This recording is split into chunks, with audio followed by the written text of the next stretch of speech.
All right, welcome back. So in this video, what I hope to do is talk a little bit about root X and root Y and how those lenses can help us think about education system reforms. So as you've probably seen before, if you've watched the earlier video, this is kind of my graphical depiction of root X and root Y. And I just want to kind of refresh the idea that what root X requires is intervention. Root X requires reorienting someone from what they might otherwise do to what they now are going to do because of either monitoring and controls or because of rewards and sanctions at the end. So it requires changing the direction of where someone would otherwise be heading in the absence of those procedures, in the absence of those incentives, in the absence of those sanctions. And the reason I think that is good to keep in mind as we think about education is because the sort of action arena, the environment in which a lot of education takes place is classroom. Is the classroom. And I think we should think of the classroom as an inherently multitask environment. What do I mean by multitask? Well, we want that classroom to impart lots of different things, some of which can be measured through, say, quantitative test scores on performance, and many of which cannot.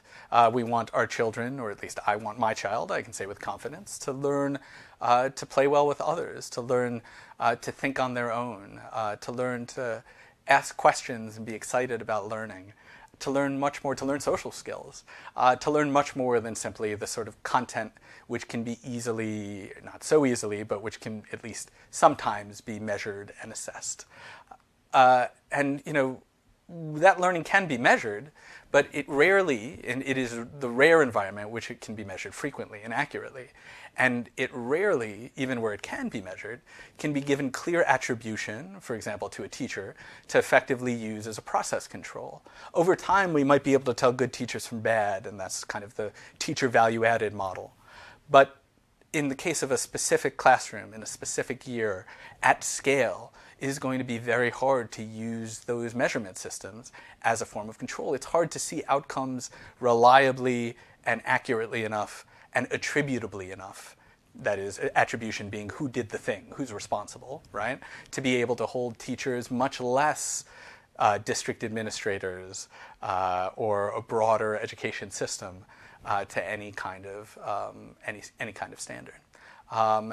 So we can measure tests, we can measure teachers showing up, and I am of the view that very often that is about it, that there is very little additional to that we can actually measure and monitor in the classroom. And that leads, I would say, to lots of process controls. So lots of rules about what needs to be done when, but this in turn leads to a multitask problem, right? So root X strategies end up focusing on the things they can measure, which induce effort towards those things and underinvestment in all others. In an echo of what an economist, that's why I keep using this term, multitask, would call the multitask problem, which comes from Holmstrom and Milgram. You know, and basically the idea here is that if I induce you to give more effort in a monitorable regard, but there are things I can't monitor that also matter, I'm going to get more of what I monitor, but less of all the other things that matter. So educators, I think, are also often motivated or motivatable. I say often intentionally because I by no means think this is universal. But some, of course, do see education as a calling, do enter the field because they explicitly want to help children. It is also a domain where, to the kind of considerations about efficacy I was talking about in the last lecture, where participants, by which I mean teachers, but also district administrators, school counselors, you know, anyone involved in the education system, can see the effect of one's efforts, right? So you can see the child changing over time, even as it's hard to kind of quantify that knowledge, even as it's hard to turn what an economist would call soft information into something harder that can be sort of used for rewards or penalties, that can even be transmitted up a hierarchy for use in monitoring. So because education has these kinds of, has at least some and maybe a lot of folks who are mission motivated, either in the system or on the margins of the system, that is potentially able to join the system. And because they can see it is a field in which one can see the efficacy of one's efforts, this is a domain in which I think we should imagine that we will be able to drive virtuous root Y selection and treatment, right? So we'll be able to change the motivation and action of those already in the system if we take a root Y approach. And often we will also be able to differentially retain the motivated and attract the mission motivated if indeed we take such a managerial approach. That said, lots of school system reforms, as perhaps you've been thinking over the course of these lectures, do have a quite root X character, and they are often successful on their own terms. So what do I mean by their own terms? Well, narrow target-based approaches often succeed in promoting the target that they are targeting. So the Millennium Development Goal on education, as many of you will know, targeted enrollment. There is good work that shows that indeed it had an independent effect on improving enrollment in school systems. On a kind of micro school level, in a famous piece which I'll return to, Esther Duflo and co-authors find that, as they put it, quote, incentives matter, that incentivizing attendance by requiring time-stamped photos and rewarding those who showed up did lead to greater teacher attendance.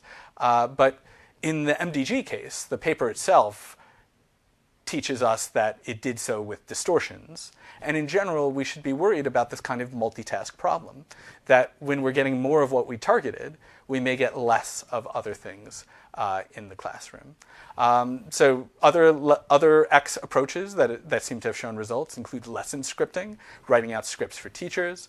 But even here, it appears that these technologies work better when they allow at least some autonomy, some ownership, some role for the potential efficacy of the teacher. Evans and Piper put this as lesson scripting working better when there is the potential to adapt the lessons to make them their own on behalf of teachers. A meta-analysis of a series of what I would call root X practices finds that rewards for attendance or pay for performance do work, but only when monitoring is systematic and non-discretional and with multitask consistent distortions. So we end up with misallocation of time and effort to teach to the test of the measure, whether the measure itself is a test or anything else. We get more of the target, but maybe less of the other important things in education. So I think one way of thinking about this is to think about a system as existing in equilibrium, right? So the idea being that there are different parts of the system which are reinforcing one another. And when we shift a system, we can shift it towards a local maximum or a global maximum, but those aren't always right next to each other. What do I mean by that? So, in the system we're in, we might be able to improve performance in a way that kind of dead ends at a local maximum, where once we're there, it's hard to figure out where we're going to go from there.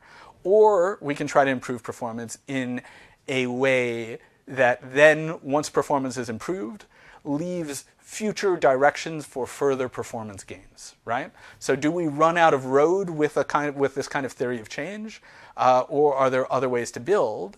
And in part, the question is, does the reform that we engage in leave the system as a result worse off or better off in the end, right? Does it leave the system with other ways to go from there?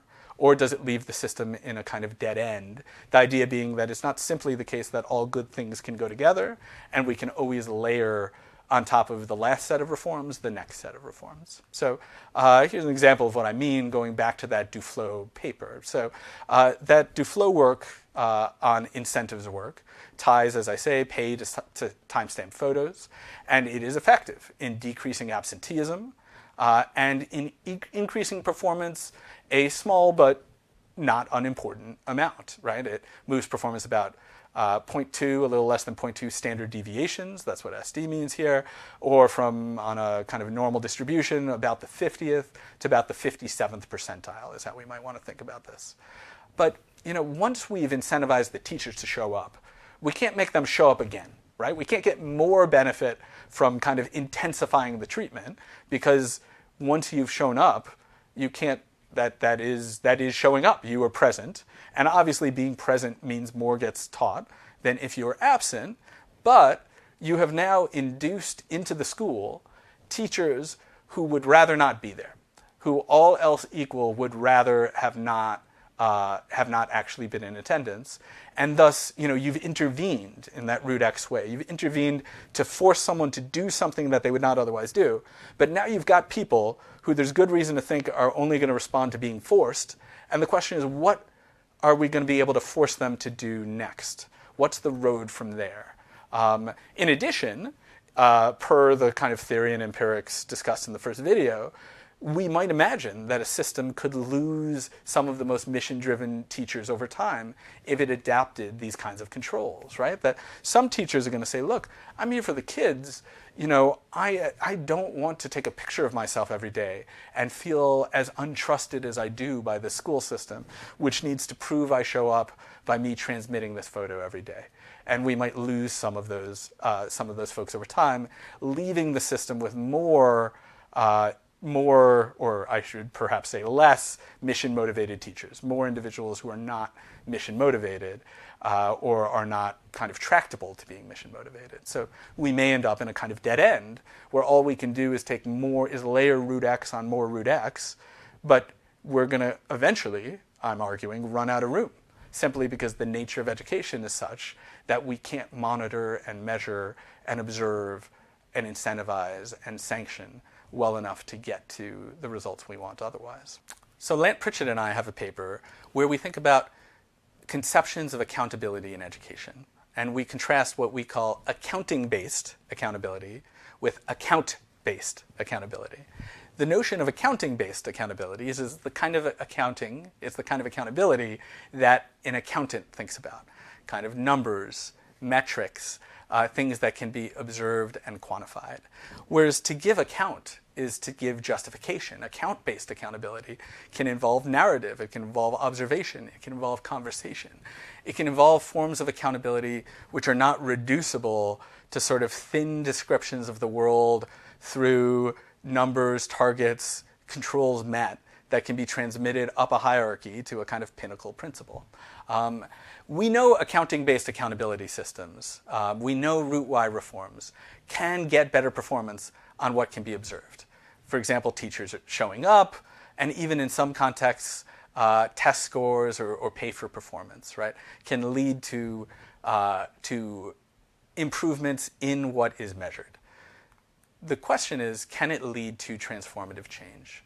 And I think that there is markedly little evidence that root X reforms are likely to lead to kind of the big changes that we need to improve schooling systems in many places in the world. The question is, do we think a lot of little steps are going to get there? Some people think yes. I suppose I am less sanguine on that possibility. To me, the idea that root X will lead to transformation is the unlikely long-shot possibility, and will often along the way make what the IR is called the tyranny of paper, the tyranny of the paper worse, with more rules, more restrictions along the way as we try to get there. Accountability is in large part a means to an end.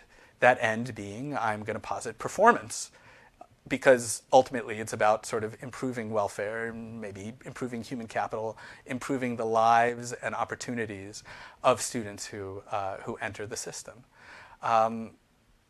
If our accountability system is undermining performance, if our accountability system is not helping us in getting to performance, it is worth reconsidering what that system is. Maximizing results can, I'm arguing, and often does mean less root X type focus on monitoring and control. I guess I say this because, it is easy to kind of read root Y as saying, let's throw accountability out the window. But I think that's only true if we think that accountability is just accounting. But it isn't. It hasn't been in many high-functioning systems in the world, not just education systems, lots of other systems. And I think rethinking what we mean when we invoke the word accountability is kind of a key part of sort of the changing mental models we need to envisage a new route Y to school systems improvement. Strengthening real accountability does not need to mean improving systems for observation and verification. Real accountability can mean whatever form of accountability best serves the goals of the system, best serves improved performance and welfare for those students in the system. So I'm going to propose a series of questions I think we should ask ourselves of all reform proposals, frankly, in all domains, but in this sense and in this context in education. So the first is work to what end? Is this reform going to help educate teachers, help teachers become better teachers or more motivated teachers, or is it going to cause them, which I think is a kind of reform effort that could lead to that could leave the system in a place where those gains can be built upon? Or is it simply going to cause teachers to be present who otherwise would like to be absent? Is it going to work with what kinds of distortions? If we get more of A, are we going to get less of B? And are we set up? Have we set up our reform efforts? Have we set up the way we're thinking about reforms in such a way that we'll figure out if that happens? If we only look at A, and we have a system that tries to get more A, and then we have a root X reform that induces more A, we might call that a success, even where, in fact, it is leaving the system poorer, not richer.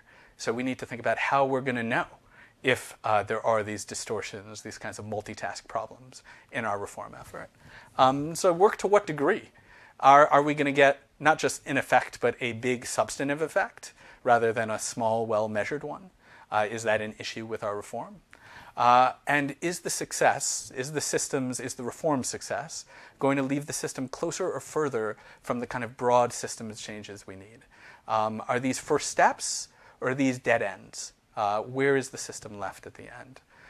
Where goals are quantifiable and measurable, we absolutely can get more out of education systems by a root X approach to achieving goals. The key questions, though, are is the real reform outcome that we desire in the long term?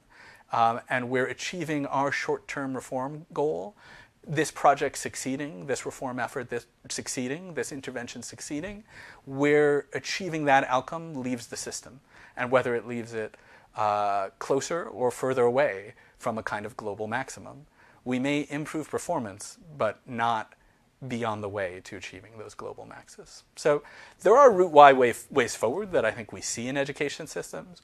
Broadly put, reforms that seek to build trust, that seek to provide space for those in the education system to engage in different forms of accountability, to see the efficacy of their actions, to kind of cultivate and exercise mission motivation.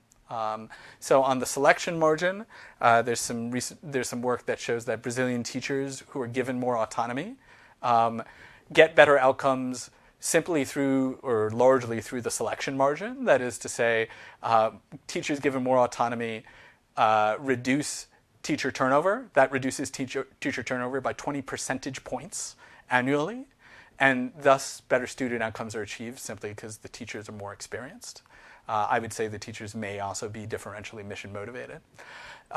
We also see that a kind of wholesale root Y approach in Yamini Ayar and co-authors' work around the slow and persistent work of, as they put it, rewriting the grammar of the system by making clear another way is possible, not with new rules and instructions and circulars and plans, but by creating space, time, and trust. We can start with the non-teachers and their constraints too, their motivation, their orientation. School systems are not merely about teachers. They are also about the people those teachers report to, the principals, the people who manage schools, district officials. And there are a number of interventions that seek to cultivate a different form of motivation, a kind of mission motivation, and a different form of leadership amongst those teachers, which I think is more root Y compatible, both in the developed and the developing world. And we can also focus on kindling and supporting motivation for teachers directly, in part by putting them in networks, in part by putting them in conversation and in conjunction with district officials. I think STIR, which operates in India and Uganda, amongst other places, I think is a potentially good model of this. We can also, look at things like coaching and wellness support, in which I think seek to think about the educator, think about the teacher as the focus of the system's interventions, right? So the agent is not kind of simply an automaton who's trying to implement, right? The teacher is kind of the front line and is where sort of judgment and motivation matter, and where they are exercised. And that means that the system needs to think about how better to support those frontline individuals rather than framing it as kind of utilizing them in accomplishment of a transactional goal. So I think whatever reform we engage in, whether it's a root X or a root Y style reform, we need to think about the underlying logic of the education system that we're embarking on changing. I think we should beware thin successes. So some of you may have read. For those of you who didn't, I highly encourage you to read Kartik Muralidharan and Abhijit Singh's work on improving public sector management at scale. And what happens in this is there is a kind of school improvement planning approach, which does not have incentives tied to it, right? It is a kind of, it might involve more monitoring depending on how you take it, but I think it has a kind of root Y logic because it's really about sort of empowering schools to make change. And this rolls out in India, and people adopt the plans, and lots of people are excited about it. People write their own plans, and absolutely nothing happens, as far as they can tell, to the students, right? There's no actual improvement in educational outcomes. So I want to call that a failure. I think the authors want to call it a failure. But it is read by the system itself as a success, right? So what happens in this case is the highlighted bit at the very bottom of the slide, is the system itself looks at the process indicators of more school improvement plans and says, okay, this is a reform that's working. Let's roll this out more generally. By taking a root Y reform and measuring it using a kind of target, right? They confuse failure for success. And I also say this because I don't want to make it sound like root Y reforms are easy or like they can't fail. To me, this is an attempt which does have a root Y logic, but is far too thin. It engages at far too superficial a level as a kind of intervention with the system. Root Y requires not intervening on those agents, but instead supporting them. And that means taking seriously who those people are and the world they live in. And that is almost always going to take more time and effort than a sort of something that can be rolled out at scale with speed. But maybe that's okay, because if it leaves the systems in a better place, if it leaves our systems with the ability to actually deliver on their missions, in my view, that's time that will often be worth investing. So, in sum, education system reforms that work towards the global maximum, in my view, seem to usually require changing minds, not just changing actions. And that often, but not always, is more likely to occur with kind of slower, but I'm arguing in many cases more fruitful root Y route than a thin root X route. There is a kind of two-sided impact of root X. So it might constrain bad teachers, but it's going to do so with negative consequences for the mission-aligned or alignable, and that may often lower net performance. Root Y in this version of the world needs to be a catalyst, not a reaction. We can't only reward high-performing schools with more autonomy, for example. That's great, but we could also give more autonomy to people and to schools as a means of prompting greater success, greater action, greater performance. Of course, we shouldn't simply give grants of autonomy and then walk away. But as we think about whether things are working, we need to explore ways of assessing that, ways of holding those schools accountable that go beyond simply accounting-based accountability and what we can quantify and measure. Bureaucrats are people. There are many of us. For many of us, they're us. We have been or will be bureaucrats, and I think bureaucrats shouldn't be a bad word. Being a bureaucrat means working in an agency, in a bureau, in some way to help the public good. I think that should be something that we admire and that we aspire to. And bureaucrats are, in fact, often pretty good people.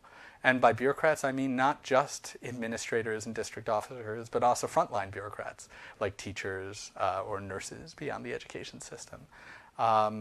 And the opposite is true too. When we think about improving education systems, thinking about teachers makes every sense in the world, but we need to think about not just teachers when we think about those systems changes.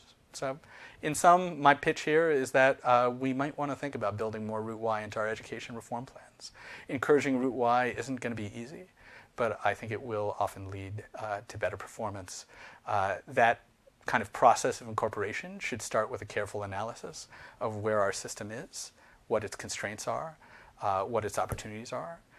And it is perhaps true that sometimes Root X will improve performance. Sometimes Root X will be the only route available to us. But I think much more often than we take it to be the case, there will be fruitful Root Y ways to think about improving systems for the better, ultimately leading to more fulfilling careers for those in the system, but more importantly, better performance, better outcomes, better welfare for those students who enter those education systems. Thank you for your time. I really appreciate you having me here, and best of luck with your studies.